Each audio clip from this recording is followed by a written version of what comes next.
All right. Hello, everyone. Welcome to Cascadia Composers Monday Night Monthly Presentations. This is for May 2023. Tonight we have a very special treat. We have founding member and I believe the first president of the organization, David Bernstein, here.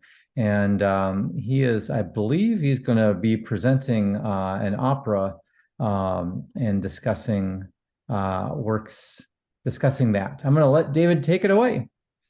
Okay, thank you, Ted. Yes, I wound up at the end of this writing 3 one-act chamber operas, and something I said I would never get myself into, but it came about because I was in New York City. I was going to have a piece done at the NYU Contemporary Music Ensemble. So that's why I was there. And I afterwards met this guy, Charles Condek, and he told me that he was a librettist. And I wasn't even really clear what a librettist is, or what they really do, or their relationship to a composer, etc. But we got to talking. I looked up this guy's background, and pretty impressive. He's had his librettos done at places like City Center Opera in New York, Chicago Lyric Theater, Santa Fe Opera Company, Los Angeles. And he just recently, this past March, had a libretto done that he wrote on Anne Frank, who was set to, and it was set to music by the Pulitzer Prize winning composer Shulamit Ran. So that just premiered. I haven't found out much about it. But I hope to, and I will be talking with him again. So the guy's name is Charles Condek, and he has received, a major award from the American Academy of Arts and Letters. So, I don't begin to have anything compared to what this guy has done, or where his stuff has been done. And why me? Maybe he liked the piece he heard of mine on that program. I do not know. I did not ask. So anyway, I go back to Ohio, and he sends me 5 or 6 of his librettos.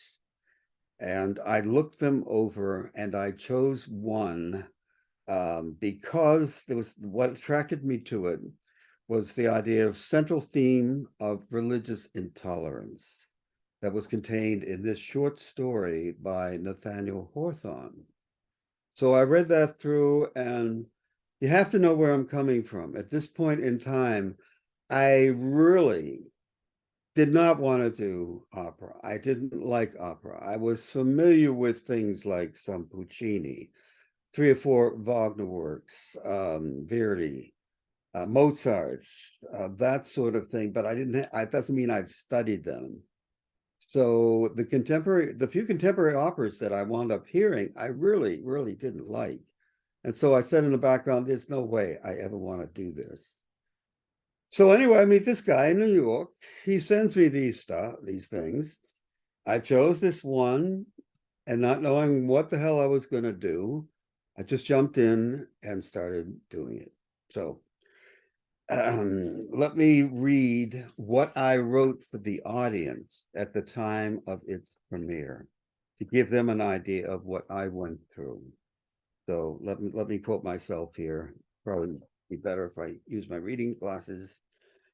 The writing of this work called ILBRAHIM proved to be very challenging. The complexity of opera is such that many different aspects of a drama must be considered in conceiving such a work. In ILBRAHIM, the role of the chorus as townspeople is a major one. In many respects, they are the true protagonists of the opera. The townspeople have 2 major roles to play. On one hand, they are the very strict, reverent, and uptight Puritans of 17th century New England, pious and absolute in their belief as to the truth of their religion.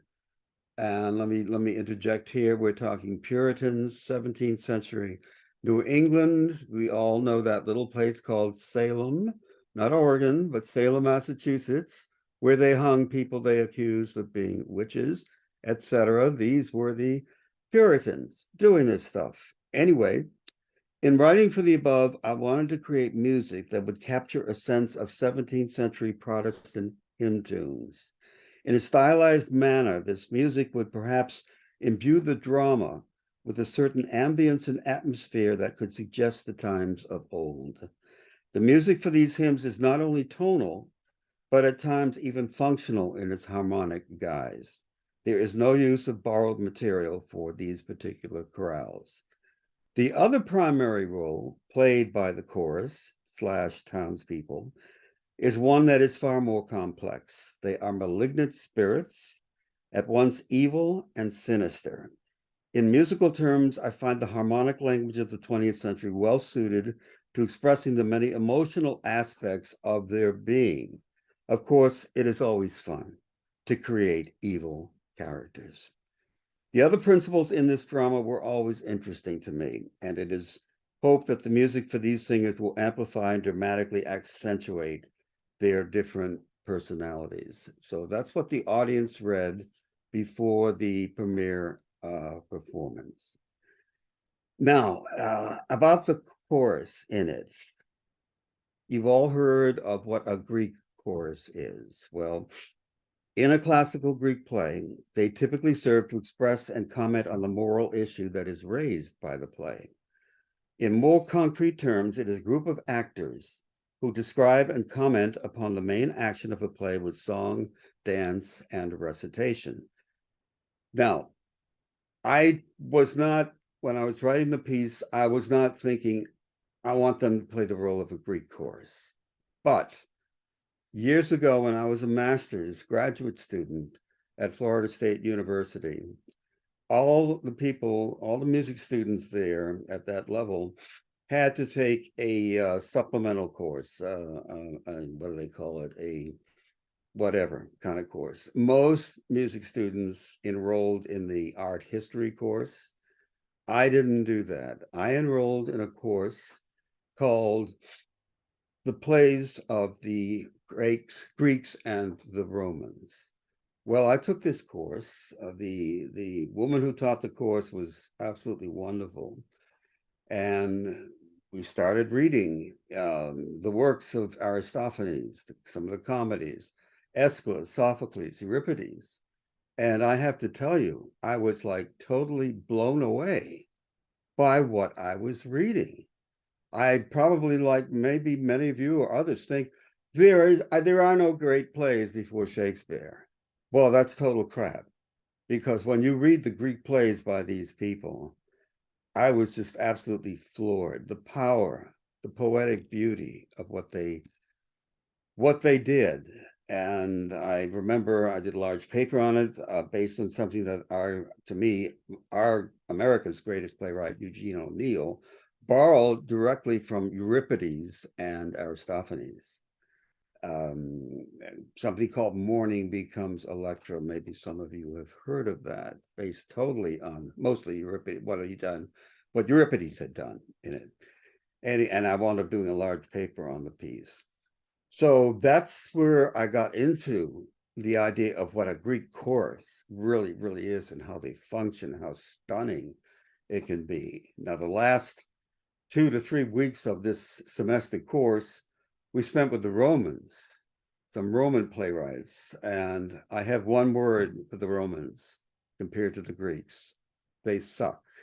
There is absolutely no comparison to the Roman playwrights. They are what they are in terms of incredible engineers and artists and et cetera, but not when you compare what the few that I saw and read, compared to what the Greeks had done. Huge, huge difference. But anyway, I know I absorbed a lot of that stuff, particularly relating to the Greek chorus.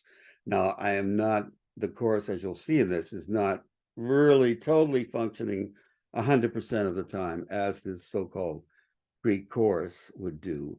Still, there's an awful lot of similarities. And even though I wasn't conscious that I was writing that way, it's in me. It's totally in me because of that one course that I had a long time ago. Now, the performance recording, this was just done with a one camera setup in a balcony.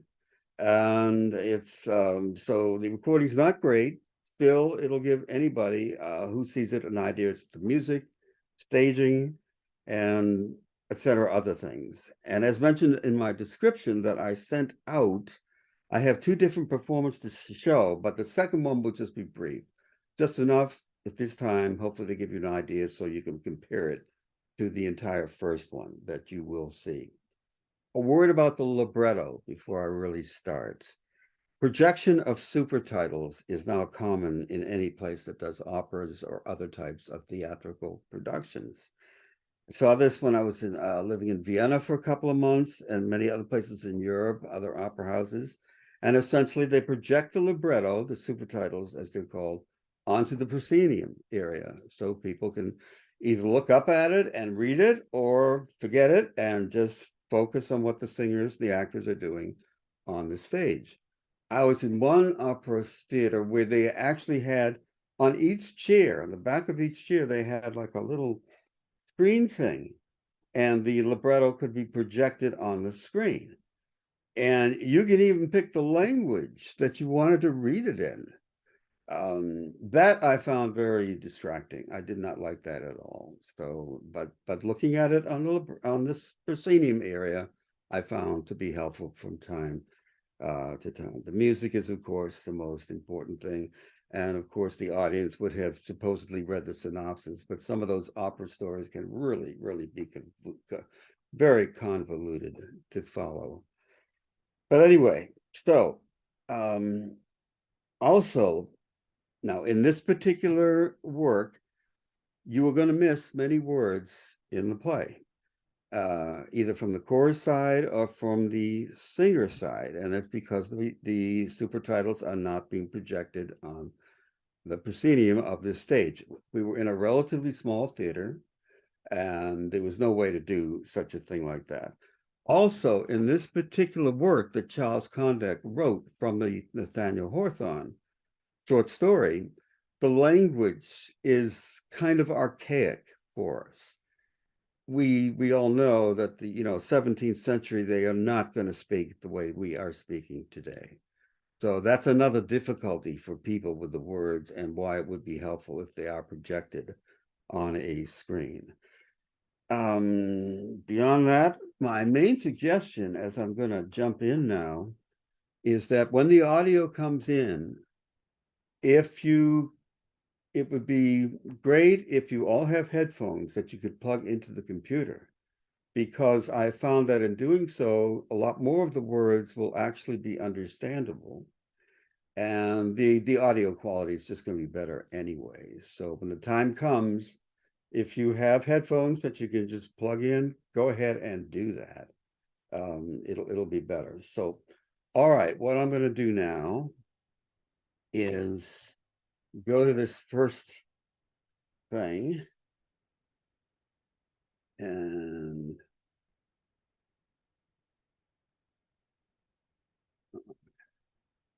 give you an idea of the overall trilogy when it was done. I'll expand it a little bit, and you all, I presume, can see this without any issues, right? I mean, I know you're muted, but Yes. if there's any difficulty, as long as you can see the stuff. All right, this is when the 3/1 acts were done 6 times. And when you look at something like this, many of the characters, such as where I'm looking at now, many of the characters were triple cast, since there were 6 performances and the entire opera department was used, along with nearly the entire choral department, and the orchestra. I'll get to them a little bit later. So, the thing is, throughout my own career, I've always been one to take risks. And I don't mind doing that. But there's a problem with opera in doing that. Because when you're going to involve, and this involved overall more than 100 people, and you do something like that, and they're going to be working with this stuff for months, you really don't want to fail. That's all I can say. So it is a risk, and I took it.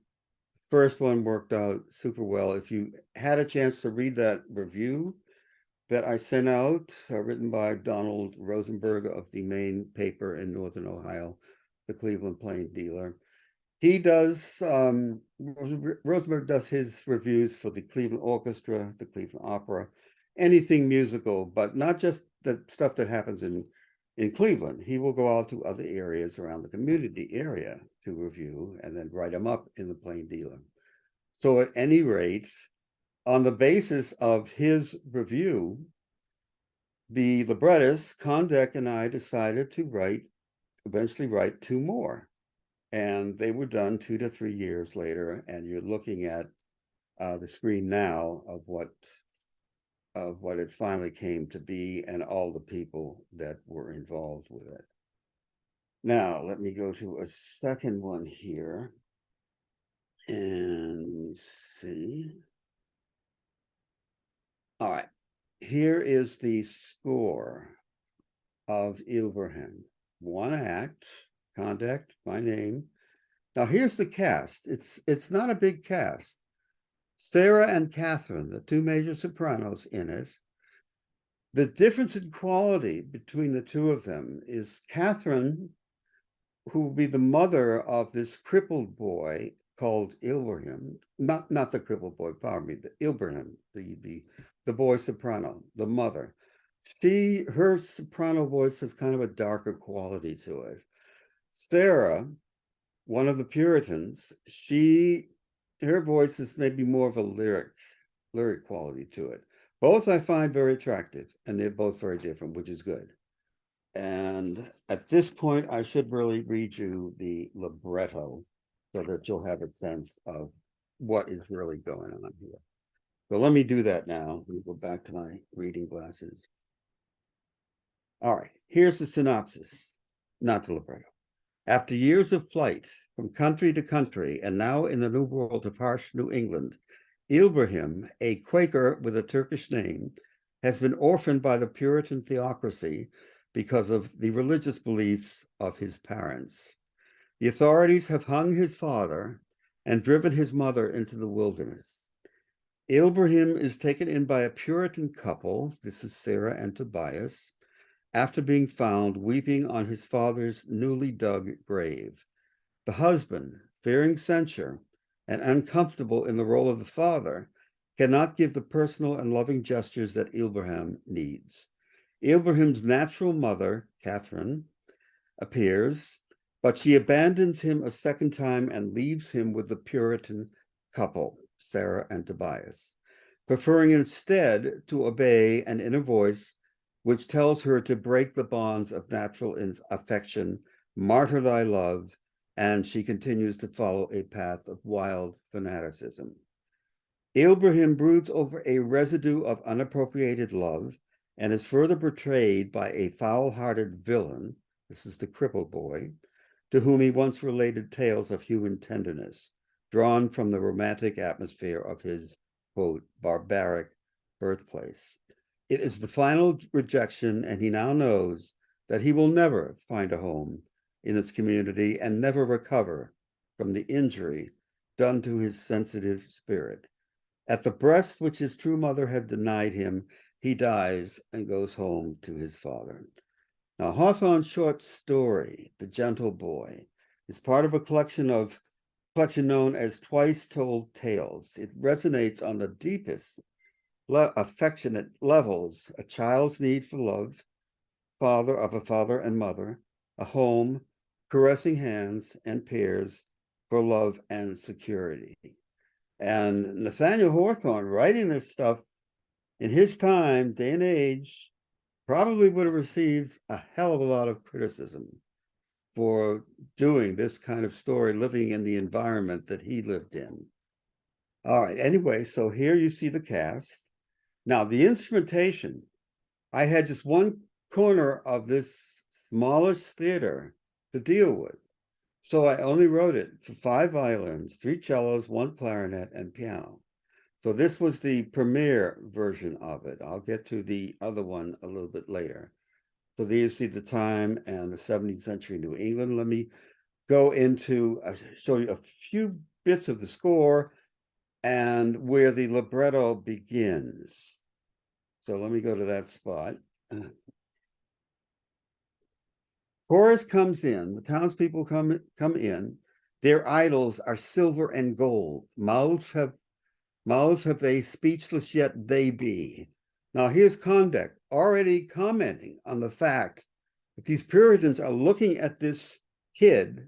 They've already hung his father, and they've made his mother a total outcast. And this is what they are believing. They're idols. They worship silver and gold. And a little bit further on, Condek writes, ears have they, but they do not hear. Eyes have they, but they do not see. And then when it gets to where I am now, and hopefully you're all following me this, Tobias, the tenor in this, and he's the father, Puritan, and he reaches over to touch him. The boy is in front of a cross on the stage. In the background is this guillotine with a body hanging from it, even though the body's already been theoretically put into the ground. And Tobias touches the boy and says, you tremble at a friend's touch, but do not fear to sit beneath a gallows on a new-made grave, your name. And then it goes into it further. That's as far as I think I will go on this point. I think it's about time to witness the scene of this crime here. So let me share the screen. And all right, that's on. And I want to go to number 3. So this is what you're going to be looking at now is the premiere performance. So if you all can mute your sets, but like I say, if you have earphones, I would use them. It'll just work out better. So, and if there's any problems with the audio, you can't hear it, whatever, unmute yourself and let us know. But hopefully there won't be. All right, well, it go.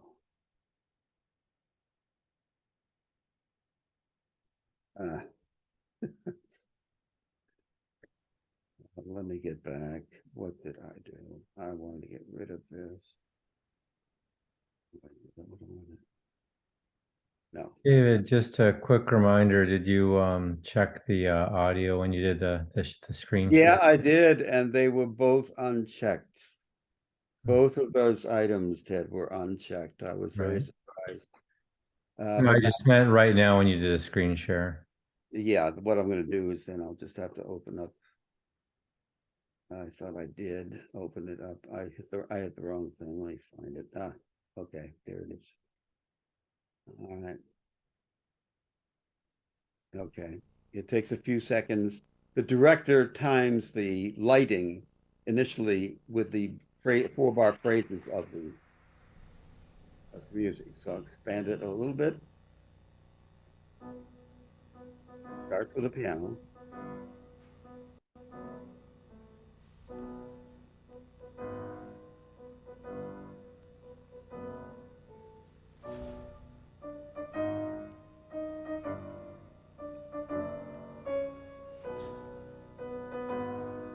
Gallows.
He warned not to attempt their conversion, lest ye yourself be precipitated to their lower state.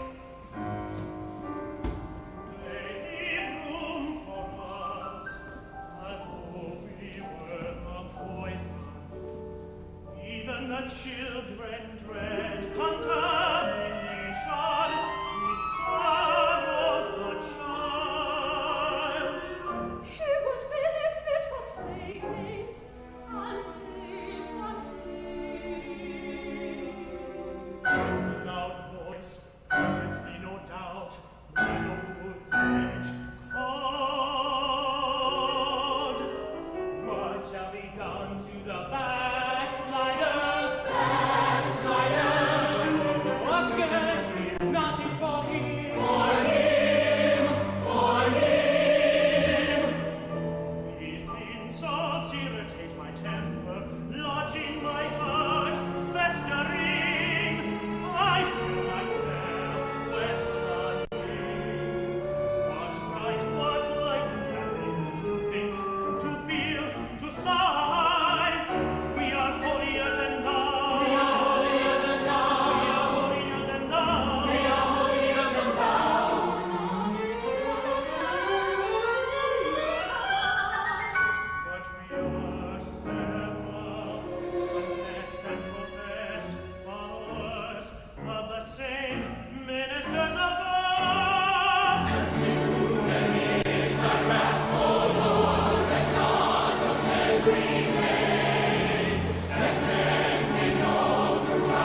Lord's house you offer the boundless of your heart.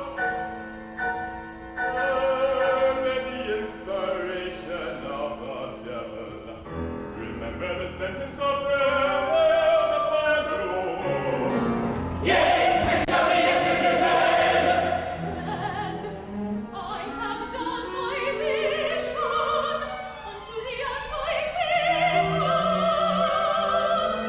They mock me with stripes, imprisonment, or death. As it shall be permitted, I am ready, ready. As it shall be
Shield the sword from the foulness of this devil child. Cease your evil doings, or you will follow your father to his place in hell. Sick with worry, sick.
Okay, so. All right, are you all still out there?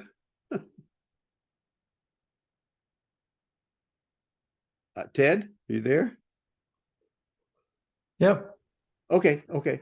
All right, let me see if I can go right into a comparison with this next one. Now let me see. I've lost.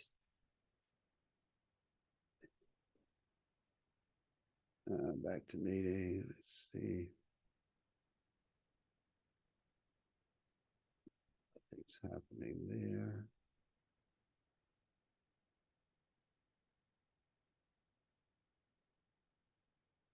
Up 1, 2.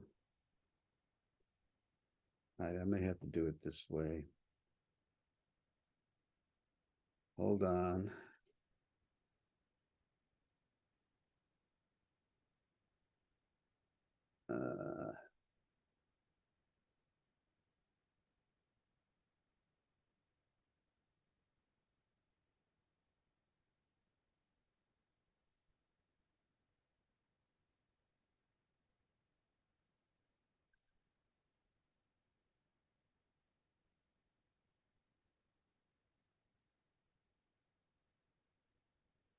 There we go. All right, now. What I want to do is go to this last sheet. This was the next version that I had done, and cast, of course, is still the same. The instrumentation now is much bigger. I went from 10 in the production you just saw to 35 in the orchestra here. Beyond that, nothing much has changed, except in this one. At the ending, I extended it a little bit. You're not going to get there with the word amen. And I think I extended it by about maybe 10, 15 bars or so to give it more of a conclusion to it there. So, all right, let me see if I can start this and hopefully share screen. Got it. Okay, I'm not going to play much of this.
of they, but they do not hear.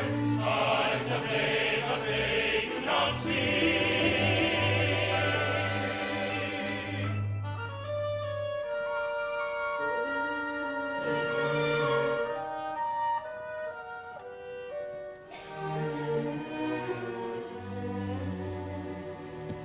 Tremble at a friend's touch, but do not fear to sit beneath the gallows by a new-made grave. Good name,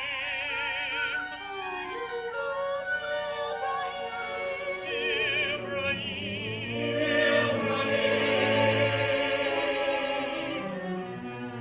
Where is your home? My home is here. It will scarce be comfortable this night.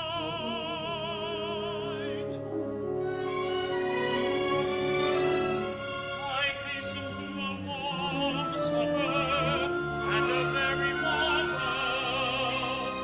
Come, you shall share them. Thou wilt not give me food nor lodging. How so? My father lies there under a heap of rubble. He was of the people of Manhattan.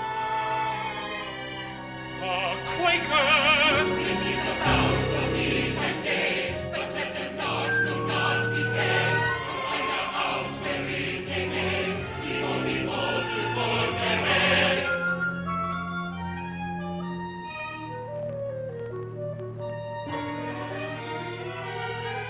I will not leave you here to perish.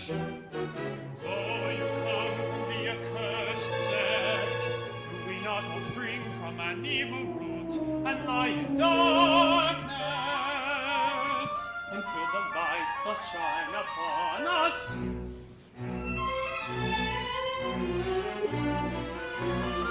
No, you shall not perish, neither in body nor if prayer and instruction may avail for you. In soul, in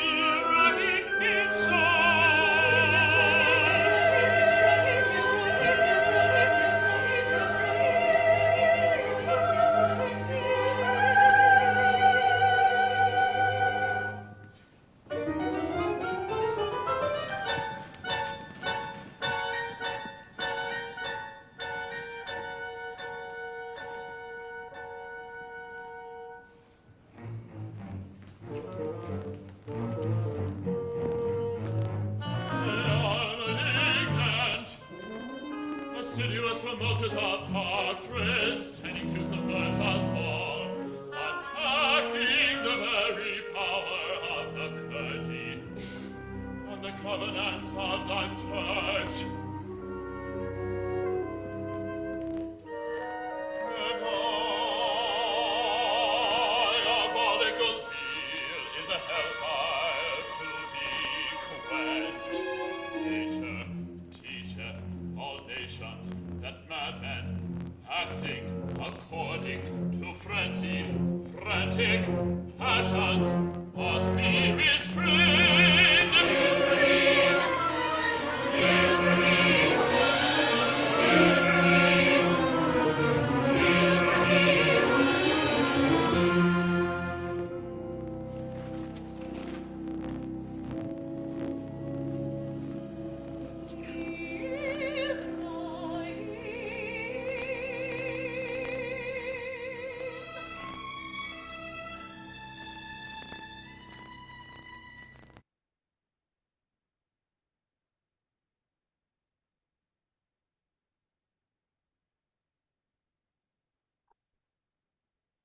Okay. I can't see you, so I don't know why.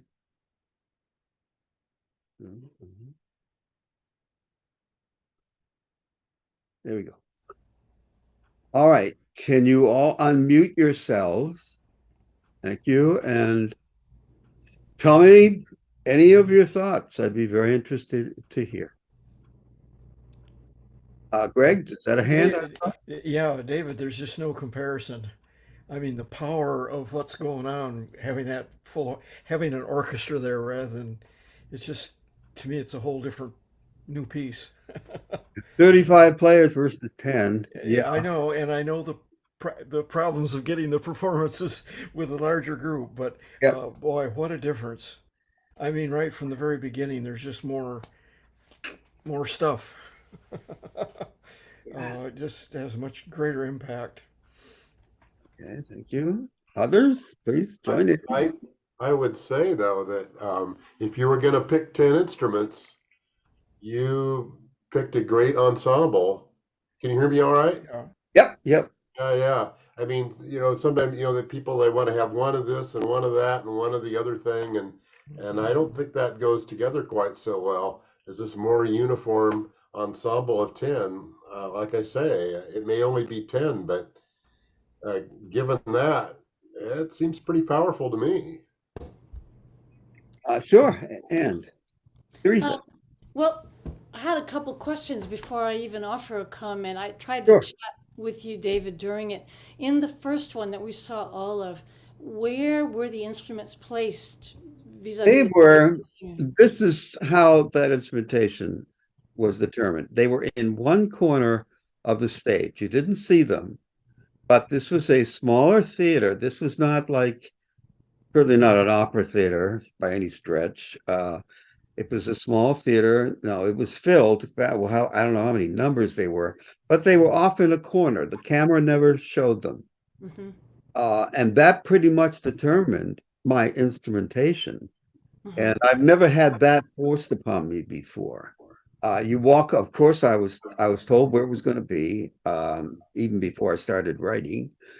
And they showed me, well, here's the spot for your orchestra. I said, oh, really? Oh, okay, that's nice. So I had a decent piano put in there, and the 8 or so string players, and one clarinet. Mhm. And that was literally it. Now, the other one was more of a theater that you can deal with for like opera, but again, not a place where they could project super titles. right. But still, at least I had space Mhm. for 35 players there, and they were comfortable. I mean, there was enough room in there. In both performances, I had the same conductor, this guy, Harry Davidson, which is a terrific guy. We lost him to Duke University in North Carolina, I think. But he was with us for a number of years, and he was terrific. And the students just loved the guy to death. But anyway, I don't want to go on. The reason that I asked you that is that, granted, we didn't hear very much of the second one, Mhm. and it was different singers, but in terms of the balance, I felt that in the first one it was easier to hear the singers, and I actually liked the clarity, not I don't mean specifically of the singers, but of the relationship between the voices and the musicians. In That the I first felt, yeah, I felt like in a way it was more, um, well, it was more intimate certainly, but I was thinking it was more supple. That I felt like the music and the voices could move together better than I noticed in the second one. The second one seemed like it created a more stiff uh, way of projecting the voice and manipulating the words through the lines and stuff. You caught something that I will comment on after I've heard more from you. But Jeff, go ahead. What were you gonna? Oh, well, I was thinking about a couple of the voices in particular, and I don't know, maybe it was simply because I was hearing it for the second time, but for me, the tenor in the second production was clearer, much easier to understand. I liked both of them, but I found the vocal quality in the second one more attractive. The voice I really liked, though, was the Puritan mother, the adoptive mother in the first production. Mine too. I just loved her vocal quality, and I could hear her sing a lot more. I wanted to make one other comment. Oftentimes, the first time I hear something, there's one moment that just really stands out to me. And the moment that really stood out to me, I think it was just about in the middle of the opera, and I'm guessing this was intentional. You heard the congregation with the hymn tune, and ILBRAHIM was calling out for his mother a half step off Yes. of the harmony that they were singing. And that just went straight to my heart. That was a great moment. Thank you. Yeah, I came to appreciate what a librettist really, really does, and why this guy has earned, the credits, and why composers keep coming to this guy. Well, he's now in his mid-80s at this point, and like I said, he just finished a large work, premiered at Indiana University, and if any of you, that's where I got my doctorate, and any of you know anything about Indiana University, they have an enormous opera program there. And they've got a stage you would not believe. Actually, the School of Music and the campus of Indiana University, why the hell it's in Indiana, I don't know. But that's What cool. else are you going to do in Indiana? Oh, excuse me. Yeah, right. But that school is like an empire on that campus. Mhm. You would not believe. They've got a large building for just practice rooms, 9 stories. Mhm. I mean, I won't get into that, but Mhm. it's unreal. But their opera program is pretty stunning. Of course, there are negative aspects to that too. When I was out there, I heard of certain singers that their voices were so abused, picked for almost everything, particularly certain contemporary works, and they were ruined. They were ruined. So there's 2 sides to that coin. At a great school. But at any rate, but please go ahead. Any more interjections? I'll give you my own opinions on the 2 of them, but anybody else have any? I felt like the music overall was just so organic, and each thing leading to the next, leading into hymn tunes and out of hymn tones, and it just had a wonderful organic through line to it. And I'll just say again that maybe it's because I heard the whole thing that I really liked. I really liked what you put together in the first one. I thought it was supple and it moved really well. It just vis-a-vis the tenor in the first one, he just didn't have very good diction, so it was harder to hear him. And the tenor in the second one had better diction, so that's part of it. The soprano adoptive mom had really good diction, and so did the actual mom. And the diction makes a huge difference, I think, in terms of our engagement. So that was nice. Sure. And again, if this were done in the regular theater, you would be following the text if you wanted to, right up on the proscenium. So what they would be singing or saying would not be an issue, particularly. My own feeling, since I know both performances pretty well, is I like the first one better. I think it does. I would agree, Teresa. It does feel more organic to me. I like the singers. The 2 boy sopranos in the first one were not as good as the ones. I know you didn't get to see much of them in the second production. And then the second production, the crippled boy was played by a girl. So, that's what that was. But at any rate, they were actually better. And the diction of the tenor in the second one was much better than the tenor in the first production. The baritone in the first one bugged me because there were certain spots against the tonal chorales where the guy just went flat. And and what do? You just let him sing, and you can't stop him and say, hey, will you please raise that a couple of quarter tones or something or other. But he was flat in certain areas, and it did bother me. Whether it would have bothered the audience, I don't know. It evidently didn't bother the critic. He didn't harp on it, per se. But in this case, I found it kind of intriguing. Had we not gotten a review, like we got, there probably would not have been two more one-act operas to follow. So yeah, critics once in a while can have a pretty potent effect on the creators, the two of us in this particular context.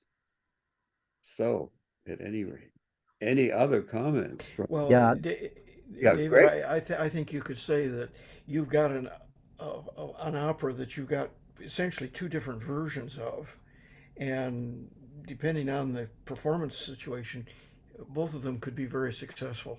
And I think that's a nice accomplishment right there, Oh, because thank the you. first one Great. does work well, and the second one I guess I enjoy more because I like the, Full the orchestra. the orchestra colors, and to me that enhances and helps emphasize the dramatic aspects of the opera, of any opera for that matter, and so I think you've got a success both ways, and so. Well, Greg, in that context, I'm now involved with the National Opera Association. I've joined them. I will most likely be giving a talk at their next conference, Hmm. held in Phoenix, Arizona, in January. My topic will be on the comedy. That would be the next one I would do Hmm. for you guys. And that, in fact, that brings up a real issue I had to think about. Since the librettist and I decided to have a full operatic evening for people, for me, the challenge was, well, what am I going to do to provide enough contrast between we're coming from a story by Nathaniel Hawthorne and going into two stories by Edgar Allan Poe. So, what in the hell am I going to do to provide enough contrast and variety, diversity, whatever you want to call it, for a full evening of 2 hours plus? Hmm. And I think, well, I've been told I succeeded in that. And when I do the second one for you, you'll see how thoroughly different it is. Yet it's still me. I mean, anybody who knows enough of my music is still going to say, "Oh yeah, that's still me." But I found a way to do it, and it became a real comedy. By that I mean, I had 6 audiences for the thing, and people laughed in every single one of those performances. And it is indeed funny, and yet it's based upon a story by Edgar Allan Poe. Who in hell would ever accuse him of writing a comedy? Well, he did. He wrote some comic stories. I think that one was Well, intended to be comic. this one has to do with what happens in an insane asylum. And it by no means makes fun of any of that kind of aspect, any of that context. And nobody seeing this one act opera would ever think that. And here I'm near the end of my career, retiring early from this university. And here I am writing for characters like a rooster, Napoleon, Cicero, a frog, etc., etc. Yeah. Well, I think if anything, David, it makes fun of the people who nominally were running the asylum, the keepers and the doctors and those people. Yeah, yeah. And Edgar Allan Poe, jumping to him for the moment, the short stories, particularly on a subject like the one I worked on, he was early at this game. He was really critiquing the whole system of what he knew about in his deadly time, 1850s, 40s, etc. It was a pretty hideous time if you had a mental illness. He was aware of that. He was empathetic and sympathetic for that. And that comes through. I think that comes through in the story. David, another point I would make is that having been an administrator at several different universities, I know from working with the opera workshop people that it was always a problem trying to find repertoire to do. And I think really, since you've got the situation with a smaller orchestration and a large one, you've expanded your audience and performance potential a great deal. Because I know that was always a problem trying to You know, the opera workshop person always wanted to do a Mozart opera or something. They didn't have the horses to do it, and yet they wanted experiences for their students. And so there's a real need, really, across the country for people that have opera workshops to have repertoire so that they could do it with a small ensemble because that might be all they could put together for an orchestra. Uh, and in other situations, they have, you know, a bigger orchestra available. So I think anytime you can create a work that has that possibility, it opens up more opportunities both for yourself and for students to have a different opera experiences. And that was the case actually everywhere I was a chairman and we had an opera program. That was one of the big difficulties to always solve. And Greg, in that context, this piece, ILBRAHIM, is being considered for performance by the University of Georgia next year in Athens, Georgia. And it's kind of ironic for me because 6 years I spent in Georgia, I lived 20 minutes away from Athens and went to quite a few of their productions. So they know the librettist, Charles Condek, from previous things. Yeah. And yeah, they're looking for exactly the same thing you said. And that's why when I go to the National Opera Association, I will have Jennifer design a beautiful ad for me that is going to be in the booklet. And it really shows attention to it. I wonder if I can find the damn thing, maybe even show it to you. She just finished it for me. Let's see if I can find it.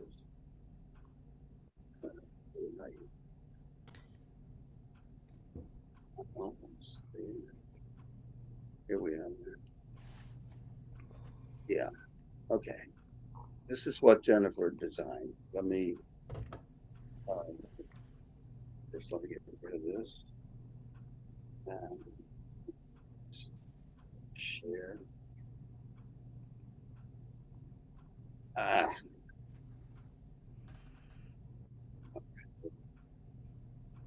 Here. Here.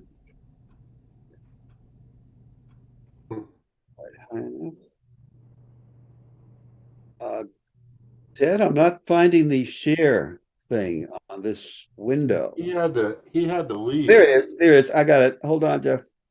I got it. Okay, here it is. All right. Can you see this? Yeah. Oh yeah.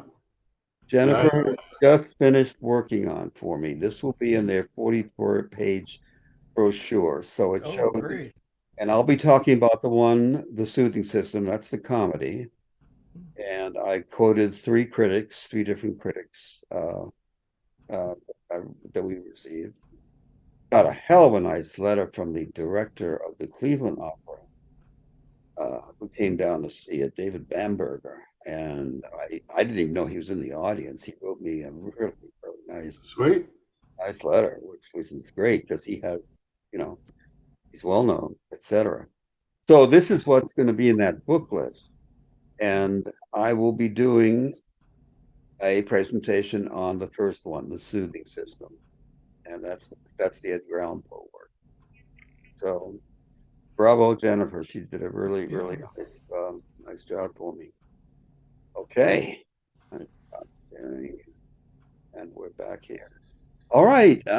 This may be going on a little long, but if any of you, you want to stay and talk, I'm happy to, or if you want to leave it at this point. David, wonderful music. Thank you so much. And everything you explained helped a lot.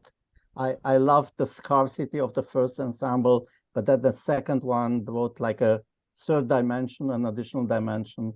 It was interesting to compare. I would have loved to have played the second one all the way through, but I couldn't take that much of your time. That would be. Thank you. I'll have to disconnect, but thank you for presenting. Sure. Thank you. Wonderful music.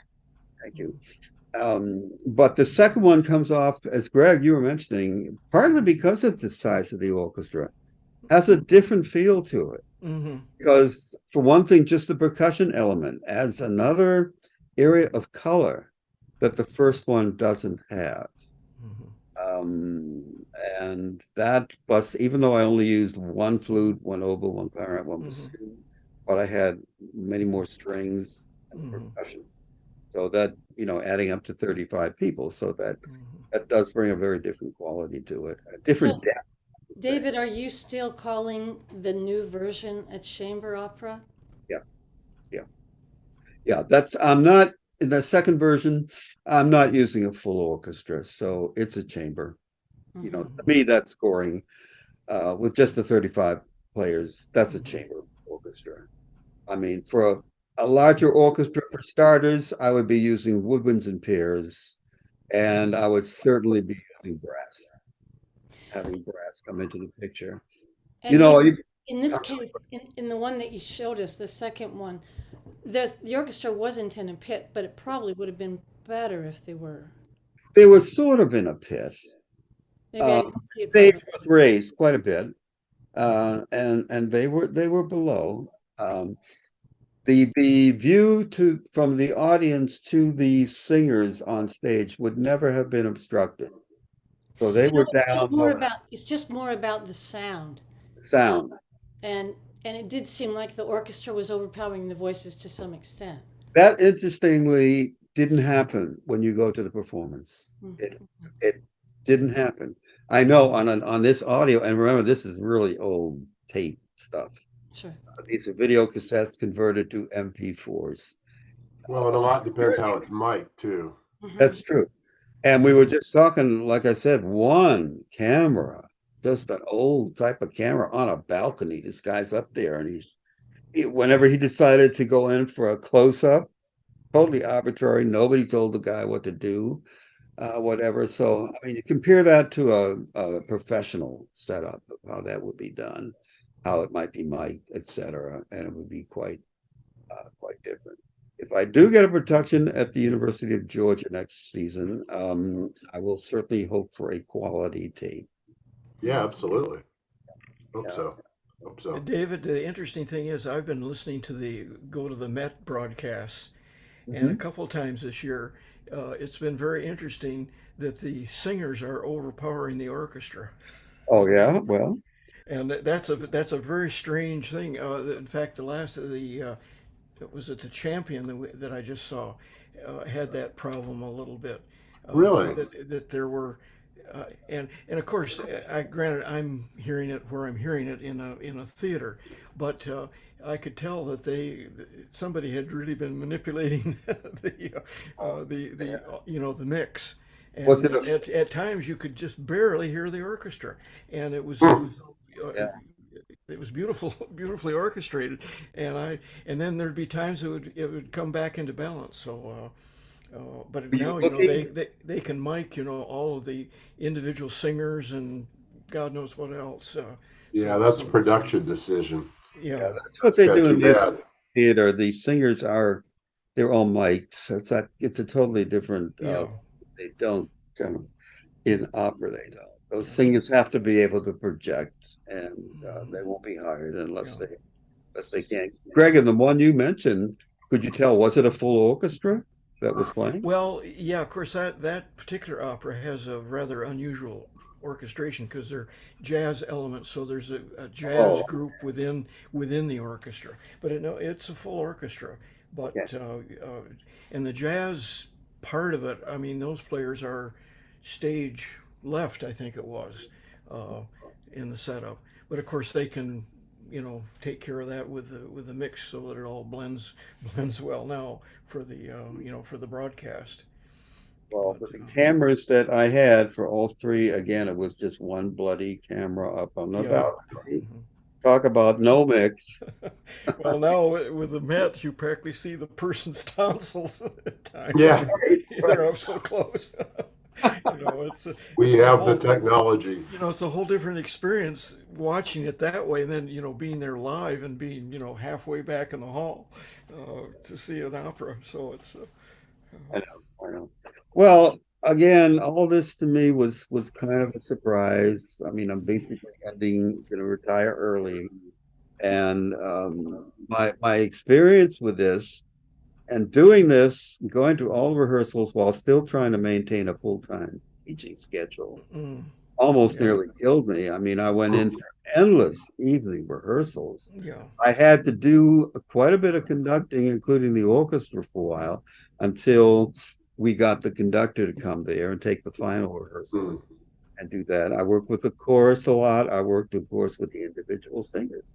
I had a lot of great help. The voice faculty, there were two wonderful, wonderful people on our faculty. Mhm. They both, one was a tenor and the other was a soprano, and they just both helped. They worked with, many were graduate students that were in the ensemble in the plays, and they just worked with them. They were so gracious. I couldn't believe it. When you have a faculty that supports you to that degree, it's like really nice. You say to yourself, why would you ever want to be? You get old. That's why you want to be. I mean, eventually you can't keep up the pace. And that pace almost killed me, but still, it happened. But think of all the rehearsals you got. I mean, I'm not sure that's necessarily a given in an opera production to That's have as right. many rehearsals as Yeah. much as you must have had. And I did have more Kind of a control privilege in a that way. regard. But you know, the bottom line at the end of all that for me was how I came to just love working with the singers. Hmm. That was really kind of a new experience for me. Mhm. My entire life up to that point had been almost entirely working with instrumentalists, whether it's an orchestra, a chamber group, or maybe a voice with piano, whatever it might be. But I'd never worked with that many singers, and I loved them. I really loved them. Sweet. So that was different. I didn't expect that reaction from me, but when it was all over, I said, "Wow, I loved it." So, Hmm. Mhm. so it was incredibly possible. That's great. Well, you know what? I think that's a good place for me to end, David. So thank you again for Yeah. this wonderful presentation and work, and I hope it gets a lot more performances. Yeah. I'll let you know. Thank you guys for coming. Yeah. And part two, the comedy, I don't know, maybe in the fall. It'll be up. Okay. See if we can Okay. schedule it. I'll get Yeah. that. That's shorter. That's a 35-minute work. And maybe you can combine the two Poe in one. I suppose I could, but depends on how much talking I might want to do to explain. Yeah, I suppose. Yeah. Yeah. The comedy wound up being the most complex thing I've ever done or tried to do, and I can't. I'd have to explain why and what I had to do. Here, this one had like 5 characters in it. The comedy has 12 main characters in it. That's a lot.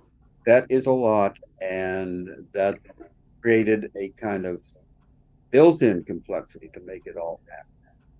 But I got some stunning performances from some of the people that played some of the roles. The guy, he was a teacher, although he graduated from our school with a master's degree. He drove at Kent State, which is 20 minutes away from our school in Ohio. And he played the role of Cicero. And wow, you'd have to see what this guy did with that role. He's just terrific. Guy named Jim Mismus. And you'll see what I mean if you're here for part 2, whenever that's going to be done. Hey, looking forward to it. Okay, thank you all. Appreciate you coming. See you back at the scene of the crime sometime. Indeed. Good night, David. Bye. Yeah. Take care.